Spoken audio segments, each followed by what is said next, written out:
What's up, fight fans? Thank you once again for coming through. Much appreciated. Remember, hit the subscribe button if you guys are new to the channel. All right, breaking news.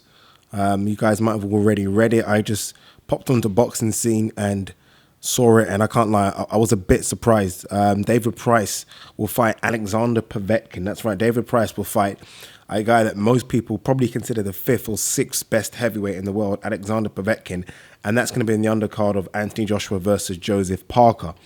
Now, look, it's a risk for David Price, but for me, it's a win-win regardless. It's a win-win, and it's a big win-win. People might say, what you're talking about? David Price is no longer the same David Price. We've seen him obviously get beat by Christian Hamer, Erkan Tepa, and Tony Thompson. All those were really bad defeats. Yes, Tony Thompson and Tepa were because of possibly performance-enhancing drugs. Definitely with Tepa, I'm still not sure about Tony Thompson. But nonetheless, his career has kind of nosedived completely. He came back recently. He fought Kamil Sokolowski. That was when? When was that? December. That went to points. And now he's taken the massive jump up and to fight Alexander Povetkin. This is almost like, in football terms, this for me is non-league versus the Premier League. So look, sometimes non-league do cause an FA Cup upset, but it's very, very rare. But if you're David Price and you get that call, you've got to take it. I mean, look, he fought in the Brentwood Centre live on IFL fucking TV.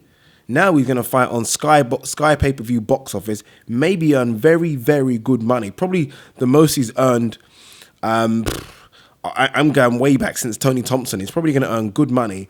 And you get a chance of winning the lottery. You get a chance of winning the lottery. And it could be a very, very big lottery. Understand something about Povetkin. I am a huge Povetkin fan. I think people don't forget how good Povetkin was as an amateur. Povetkin, European gold, World Championship gold, Olympic gold. Povetkin can smash and he can fight. He was unbeaten until he stepped up against Vladimir Klitschko. And then, I don't care what you say, as soon as that... In fact, he probably was on the roids when he fought Vladimir Klitschko. Don't blame him. Vladimir Klitschko's probably on them as well. And then, obviously, smashed Manuel Char, smashed Takam, smashed Perez, smashed Vac, smashed Dupas, and then he got busted. Remember, obviously, he was supposed to fight Deontay Wilder, got busted. Supposed to fight Stavern, got busted. And since then, he's looked average. The power's gone. The body shape's changed. Against Rudenko, went to a decision, didn't look great. Against Christian Hamer, again, decision, didn't look great. He is no longer the Povetkin of old. He's no longer the same guy that was on the steroids. I don't care what you say. Does that mean he's at the level of David Price? Absolutely not. He's still way, way, way above David Price. Way, way above in terms of rankings. Way, way above in terms of everything. But he isn't the same Povetkin.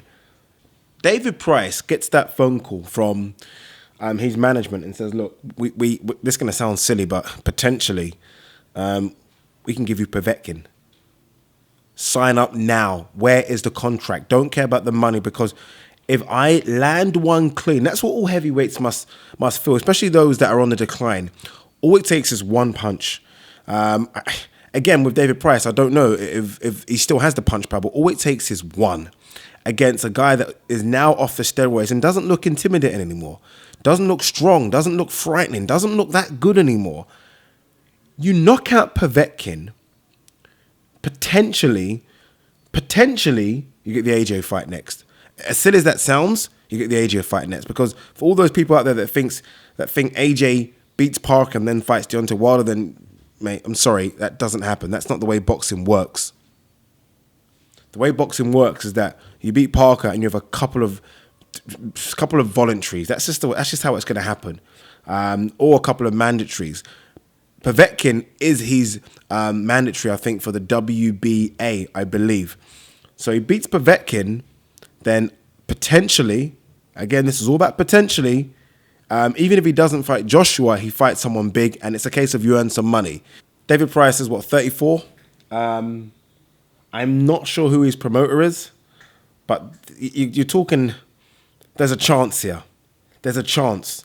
And now I know David Price will be in the gym right now, and the work rate just goes up a bit. I mean, where's the motivation to fight in Brentwood Centre? Where's the motivation to fight live on IFL TV? And I don't mean to be bad, but where's the motivation? The motivation will come when you know you're on Sky Sports box office. The motivation is going to be there when you know you're fighting the 5th or 6th ranked best heavyweight in the world. The motivation is going to be there when you know potentially with a knockout, you get £1 million fight next. That's where the motivation comes. So if I'm David Price right now, I am super pumped. And I can't wait to have the opportunity to fight Povetkin, because I know I'm not fighting a machine. I'm not fighting a guy that's on steroids. I know I'm fighting a normal human being now that off steroids hasn't looked that great. Don't get me wrong, people. Do I think Povetkin beats him? Absolutely. But like I said, this is an FA Cup match, and sometimes the upset does happen. And for one, I'm cheering on David Price, praying to God he puts Povetkin to sleep.